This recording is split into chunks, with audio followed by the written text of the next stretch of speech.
Hello, I'm Vincent Creel, Public Affairs Manager for the City of Biloxi, here to deliver today's report. We continue to do these reports every Monday and Friday. This report is being recorded on Friday, October 30th, 2020 at 12:30 in the afternoon. We'll get to the coronavirus numbers in a minute, but first a few things you need to know in the aftermath of Hurricane Zeta. This storm lived up to its billing. They said it would be powerful and fast moving, and it was. That's what we're dealing with today as a community, picking up the mess from a powerful, fast moving Category 2 storm. Here's what you need to know. Biloxi will have a curfew this evening. It will begin tonight, Friday, at 11 o'clock and run through 6 a.m. Saturday morning. Please be off the roads, essential travel only. Mayor Gillich relaxed the curfew until 11 because utility companies are getting more and more power restored across Biloxi. More and more businesses are reopening. Please be patient. Utility crews are working as fast and as safely as they can. Your weekly trash, garbage, and recycling pickup is running one day behind the normal schedule. If you've already put it out there, just leave it out and they'll get to it. Next week, you'll see the city's storm debris contractors in high gear in neighborhoods across the city. Right now, and this weekend, is your time to be hauling storm debris out to the curb.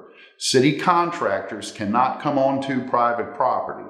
We're asking you to haul it to the curbside and make sure it's not near any power poles, guy wires, mailboxes, or anything else. Typically, the city asks that lawn clippings be bagged, but in the case of storm debris, please do not bag storm debris.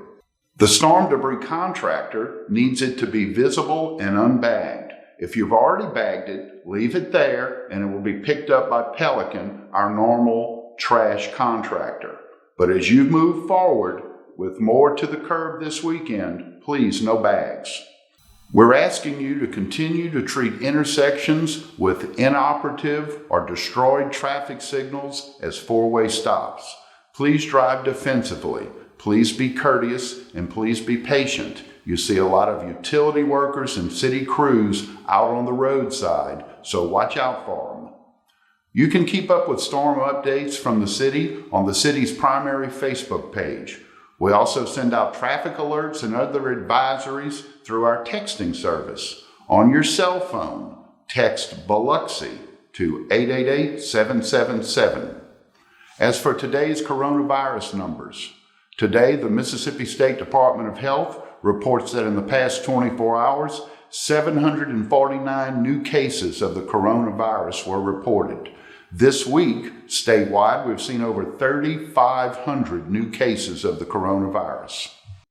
As you can see on this chart, the statewide total is now over 119,000 cases of the coronavirus. That's cases that have been identified since March 1st. We should also say that over 100,000 people have believed to have recovered from the coronavirus in Mississippi. In the past 24 hours, however, we've seen 18 new deaths statewide. This brings the total to more than 3,300 deaths statewide since mid-March. This chart gives you the overall look. This chart shows you the 14-day track on cases statewide. Today in Harrison County, the Mississippi State Department of Health reports 29 new cases were identified in the past 24 hours. This brings the countywide total of cases since mid-March to more than 5,500 cases. And since Monday, we've seen nearly 300 new cases of the virus reported. As for deaths, Harrison County has seen 87 deaths attributed to the coronavirus since mid-March. Here's the 14-day chart for Harrison County.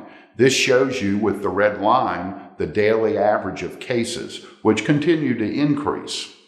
According to the State Department of Health, as of October 28th, there are 40 patients admitted to coast hospitals with the coronavirus. 18 of those 40 are being treated in intensive care units. The virus continues to affect people, which is obvious by the numbers we continue to see each day. Please be mindful of this virus and what you need to do to help stop the spread. Wash your hands often, social distance, avoid gatherings, even those small family ones. Stay home if you feel sick, and by all means, please wear a mask. Governor Reeves's mask mandate is still in effect, and Mayor Gillich requires you to wear masks at all city buildings by all city employees as well. Halloween is Saturday. If you're going to trick or treat, please do it safely. Remember, we're still in the aftermath of a hurricane and we're in a pandemic. The CDC has a number of ways to mark this holiday safely. Please visit cdc.gov for details. And finally, we leave you today with videos taken during and after Hurricane Zeta. We'll see you on Monday. Please remember to stay safe, follow CDC guidelines, and clean up the mess.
Delbert Hose